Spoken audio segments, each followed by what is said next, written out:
Hey everyone, I have a very special message for you today, inviting you to join us at the Active Self-Protection National Conference this year, 2020, in Manhattan, Kansas. And in order to do so, I want to introduce you to what happened this last year in 2019. It was an incredible time, and I realized that we haven't given everyone an actual overview of the Active Self-Protection National Conference, why we did it, what we did, who helped us do it, and who came and trained. And I want to invite you to come and join us this year.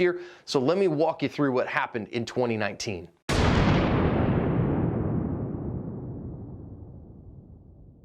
So first of all, the Active Self-Protection National Conference is, as far as I know, a unique event. It's the only one of its kind that is purely a fundraiser for an incredibly worthy cause.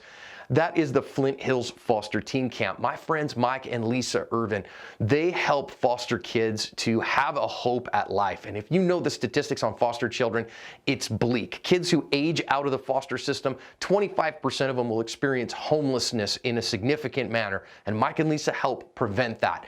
And those kids, 3% of them, if they've been in the foster care system for 3 years or longer, will get a college degree. And Mike and Lisa's camps bring in foster kids, particularly abused and abandoned foster teens, give them hope, teach them some self-image and respect and care for themselves, and show them that somebody loves them who is not being paid to love them. And so the Active Self-Protection National Conference is completely 100% a fundraiser in order to raise money for the Flint Hills Foster Teen Camp.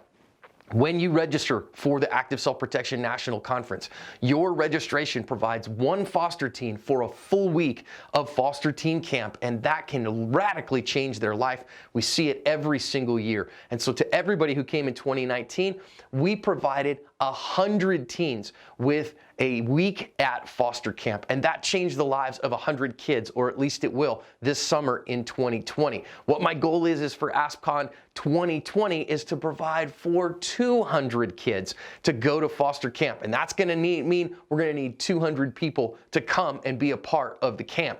Now, the costs of this camp, the costs of the Active Self-Protection National Conference were provided by some incredible sponsors, and I want to take a moment and thank each and every one of them. First of all, Firearms Legal Protection. They sent money, they sent instructors. Both Terry and Linda from Firearms Legal Protection came and taught. They gave merchandise and giveaways to people and were fantastic at providing for the costs of the instructors to come in, because all the instructors donated their time as well, but we couldn't very well tell them that they had to also invest their own money for a plane ticket or for gas and food and those kinds of things. So this is what that provided. Palm OC, who's one of the sponsors of Active Self-Protection, they provided money for instructor expenses. They provided instructors. They provided a demo. Alex, the owner of Palm, actually took a dose of his own unit, which was crazy. And they gave units to literally everybody who came, a full actual live unit and an inert trainer, which was amazing. The folks at Mantis got behind this in a big way. They sent money. Not only did they send money, they sent instructors. Not only did they send instructors, but they gave product and they provided product, and they were there supporting the entire time. One of the best ranges that we had was the Mantis X dry fire range that we were teaching like crazy how to not only use the units, but do great dry fire to get better. We had folks like Heckler & Koch. You guys know I shoot an HK, and HK sent money and sent a couple firearms that we were able to do some giveaways with, and that raised a ton of more money, again, to pay all the expenses.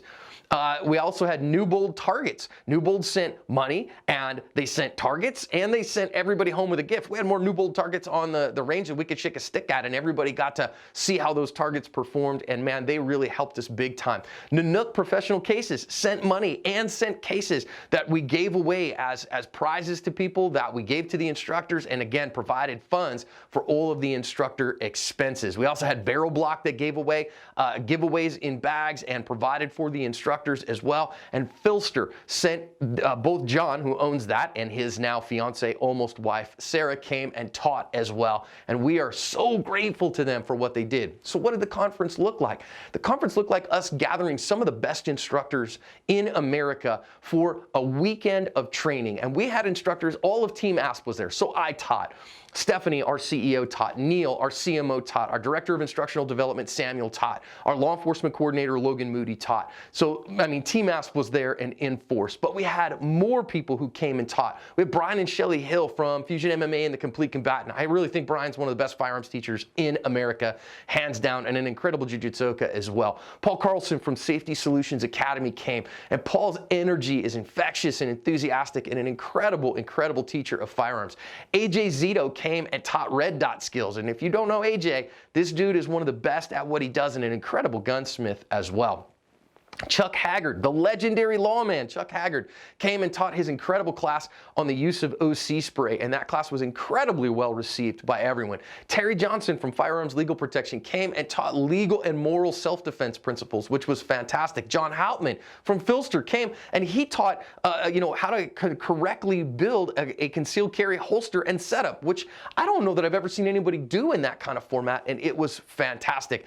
Dave Laird and his team from DCS Training. Dave's one of my good friends here in the Valley, and Dave runs an incredible program of firearms training. He came with his whole team.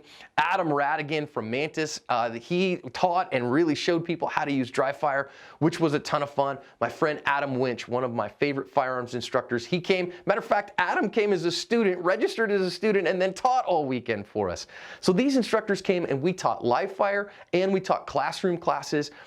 And it was conference style. So we had 3 ranges going at any given time and 3 classrooms going at any given time, in addition to our stand-up tent where we had people like my friend Candace Stump teaching stand-up grappling skills for firearms carriers. So we had an incredible cadre of instructors going from 8 a.m. until 5 p.m. And we had an incredible team prepping meals, so everybody ate their meals communally together. We ate breakfast, lunch, and dinner. We had, because it's me, if you know me, you know that if I'm gonna do a conference, that I'm a Jesus guy, and so we're going to do some Jesus stuff for people that wanted to do that too. So we had morning devotion for anybody who wanted to do that. Friday night, we had a great meet and greet. Saturday night, we actually had a worship service. And again, if you're not into Jesus and you didn't want any of that, of course, you didn't have to attend. But for those who did want to, we call the conference Bullets and Bibles for a reason, because I'm going to bathe that in as much Jesus as I can. And so we had devotion in the morning. Saturday night, we had a worship service, and I got to preach. And we got a chance to encourage one another, pray for each other, and just be good together. And it was a fantastic weekend. Overall, at the camp, by the end of the weekend, that everybody had grown in community. I think that was the best time for me, sitting around a dinner table or a campfire afterwards, hanging out, getting to know people really well, sitting over a meal and just, hey, tell me about yourself and what are you doing for training? And we had people from brand new shooters all the way up to very experienced high-level competitors who came. Now, what's that going to look like in 2020? Better and more of the same. So we are hoping, I don't have an instructor list yet, but those instructors that I named are coming back, and we're going to add a few more and hopefully some incredible named instructors. Those companies that sponsored it are paying for those again. Hopefully we'll even have better. And again, I just want to say thank you to every one of the corporate donors who made donations to the Flint Hills Foster Teen Camp to pay the expenses of the instructors. And again, our goal this year is to raise $100,000. That will pay for 200 kids to go through the Flint Hills Foster Teen Camps in the summer of 2021. And I think we can do it. So how can you get involved? Register. And I'm going to put links in the description so that you can get some information, get to be a part of the group, and come and train with us. Manhattan, Kansas, September 25th, 26th, 27th, 2020. Thanks again, and I'm looking forward to training with you.